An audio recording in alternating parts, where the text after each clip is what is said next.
આપનો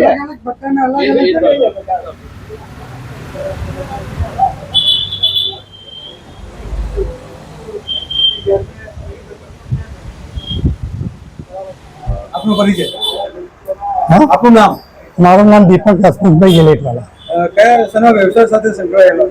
મારે mechanical workshop છે અને 1997 થી આ વ્યવસાય સાથે સંકળાયેલા. કઈ જગ્યા ઉપર આપનો આ શોરૂમ આ વર્કશોપ આવેલું છે? બેગમપુરા દારૂખાના રોડ.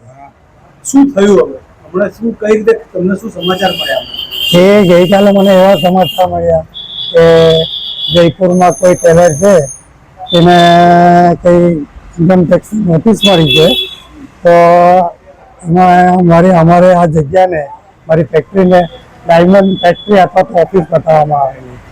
અહીંયા તો તમે કેટલી પેઢીથી તમે આ કામ કરો? મારા પપ્પા 1997માં અહીંયા અમે લોકો આવેલા હતા ત્યારથી આજ દિન સુધી આ જ ચાલે છે. અમે બે ભાઈઓ છે. 2001માં પપ્પા ગુજરી ગયા, ત્યાર પછી અમે બે હેન્ડલિંગ કરીએ. શું કહેશો? તમને જે તકલીફ અમને પડી રહી છે, જે તમને સમાચાર મળ્યા તો શું તકલીફ? હું તો અમે ખુદ સદમામાં છે કે ભાઈ અમારું આ ખોટી રીતે નામ ભગવાઈ ચાલ્યું. આજુબાજુના સમાજમાં પણ અમારે તો ખોટી વાતો થાય કે ભાઈ આવી રીતે મીડિયા કેમ આવે.